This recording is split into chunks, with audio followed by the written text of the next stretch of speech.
Egy bírósági ítélet szerint fel kellene számolni az Unicredit bankot, a pert a devizaadósokat tömörítő Bankcsapda Egyesület elnöke indította. Vendégünk Falus Zsolt, üdvözlöm, jó estét kívánok, köszönöm, hogy eljött hozzánk. Mi pontosan ez a per, illetve ez a határozat? Hogy néz ez ki? Mert az nem néz ki valószínűleg, hogy felszámolnak egy bankot. Így van, nem is erről van most még szó. Most egyelőre végrehajtás folyik a bank ellen. A héten volt kint a végrehajtó, és iratokat, adatokat foglalt le a bírósági ítéletnek megfelelően.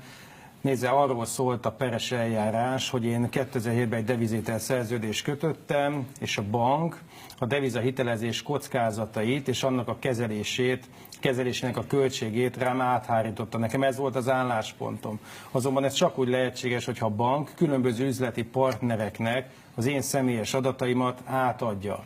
Ugye kockázatkezelésről a devizahitelesek nem hallottak, ezért fordulhatott elő, hogy ha valaki fölvett 15 millió forintot, hiába fizetett rendszeresen, most 25 millió forinttal tartozik.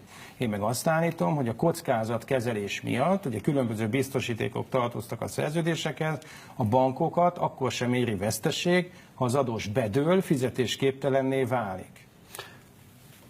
Tehát jó, a tájékoztatás hiánya miatt. Ez egy súlyos a jogellenes állapot. Tiszta sor, ugye végeredményben, hogyha jól tudom, meg is kapott egy dokumentumcsomagot a banktól. Ön szerette volna tudni az elszámolásával kapcsolatban, hogy mit és milyen döntések alapján, vagy elemzések alapján hozott meg a bank ezzel kapcsolatban. Mire jutott? Ez a negyedik tájékoztatás volt a banktól, és ez úgy néz ki, hogy az első tájékoztatásban, ami miatt én bepereltem, csak néhány adatkezelőt tüntetett fel. Majd véget ért a per alatt sem szolgáltatott több adatot, és a bíróság úgy döntött, hogy a banknak ki kell adni azokat az adatokat, amelyeket én pereltem. Akkor kaptam az ítélet után egy listát, jeleztem, hogy ez még mindig nem teljes ez a lista, hiszen tudok olyan pénzügyi szereplőkről, akik az én hitelem miatt teljesítettek a banknak.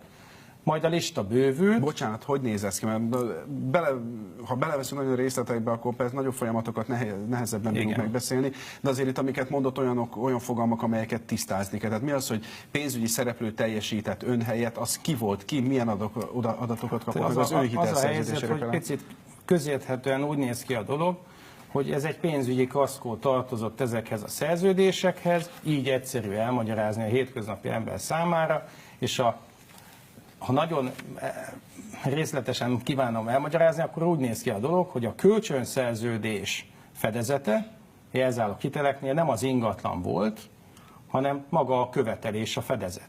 A követelés, aminek a biztosítékául különböző pénzügyi eszközök és termékek szolgálnak, és ezeket különböző pénzügyi partnerekkel kötötték meg a bankok. Ez nem olyan bonyolult dolog, ilyen partnerek lehetnek például biztosítótársaságok, központi bankok és kormányok. Jó, egyrészt mindez összhangban volt-e például az ön által fölvett hitelszerződésnek a szövegével, tehát ezt megtehette az intézet, a hitelfolyósító intézet. A másik kérdés szintén ehhez kapcsolódik, hogyha nem, az érinti-e azt, hogy egyébként önnek törlesztési kötelezettsége van? Így van, csak hogy ugye a szerződésben ebben meg kellett volna állapodni, hiszen a törlesztő részletek azok kamatok alapján kerültek felszámításra és meghatározásra, és a kamatok tartalmazták ezeknek a pénzügyi termékeknek a díját. Én azt gondolom, hogy ebben meg kellett volna állapodnunk, és megállapodás hiányában ezek a szerződések nem jöttek létre. Jó, de hát akkor most mi van? Ugye önnek van egy másik ettől el nem választható jogi eljárása, itt az Unicredit bankkal kapcsolatban, de végrehajtás kezdeményezett ön ellen a bank. Igen. Ön is, hogyha úgy tetszik, hitelkárosult, nem tudta fizetni a hitelét, a bankkal elszámolási vitába keveredtek, fedezet az például lehet az ingatlan, nem tudom, hogy ez a szerződésben hogy volt szabályozva, de nyilván azt követeli a bank, mert az egy olyan materiális jószág, amihez hozzá lehet jutni fedezet gyanánt. Ez a végrehajtás, amit ön kezdeményezett, az adatok kiadása miatt tulajdonképpen. Igen, de ez ugye összefüggésben áll-e ezzel a perrel, amelyet meg az Unicredit indított ön ellen? Mindenképpen összefüggésben áll, hiszen ezzel tudom azt bizonyítani, hogy különböző pénzügyi szereplők, tehát amit az előbb mondtam, hogy nem az ingatlanon volt a fedezet, itt tévesztett meg a bank.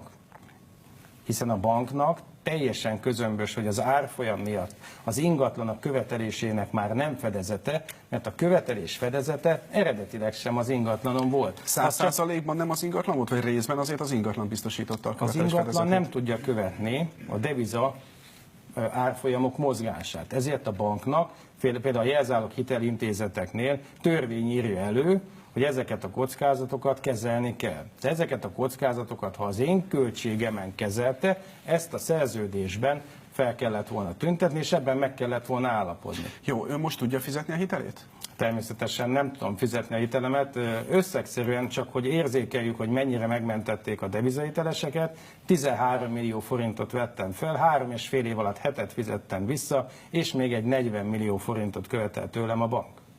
47 millió az összkövetelés, 3 év után 13 Ha holnap millió kifizetném, forintra? akkor 47 millió forinttal tudnám lezárni. Bocsánat, a ez miből jön össze? Ekkora árfolyamemelkedés nem volt? Árfolyam, hát pontosan van egy elszámolási vitánk, amiről a pereink szólnak, ez a végrehajtás megszüntetése iránti per, abban még jogerős ítélet nem született, a előtakarékossági szerződésből folyó térülést sem írta jóvá a bank az én meglátásom szerint, de valóban én is azzal érveltem a bíróságon, hogy ekkora árfolyam változás nem volt. Viszont ezek a számok, hogy én egy egyesületnek is az elnöke vagyok, ezek a számok, ezek majdnem mindenkinél megtalálhatóak. Tehát a 3-4-szerese, van, hogy a 4-szerese is, ugye az alkalmazott kamatok és késedelmi kamatok miatt is, az sajnos ezek a valós számok. Jó, mit gondol ön korrekt elszámolásnak a bankkal? Mert azt nyilván nem, hogy hetet kifizetett a 13-ból, a maradék 6-ot sem fizeti ki, viszont a lakásra megtartja. Ez azért ön is érzi, hogy életszerű. Igen, de ezt most már a kettőt minden devizahitelesnek külön kell választani. Van egy tartozás, ami a kölcsönszerződés alapján fennáll. És ez kölcsönszerződéssel okoztak egy jogsérelmet, ez pedig a tájékoztatás hiánya, és az én véleményem szerint a személyes adatokat is jelenleg az összes hazai pénzügyi intézmény jogellenesen kezeli. Emiatt az ügyfeleknek kártérítés járhat, és sérelmi díj. És a végrehajtásnál egyébként annak a pernek tárgya volt a kártérítési és a sérelmi díj iránti igényem, ami jelentős összeg volt, és a bíróság azt állapította meg, hogy a végrehajtás, illetve a tájékoztatás, a banki teljes körű tájékoztatás előfeltétele az én kártérítési és sérelmi díj iránti igényemnek. Ezért abban nem döntött. Hát a folytatás még lesz, egész biztos. Minden esetre már ennyit volt időnk megbeszélni Falun Zsolt. Köszönöm hogy szépen. eljött.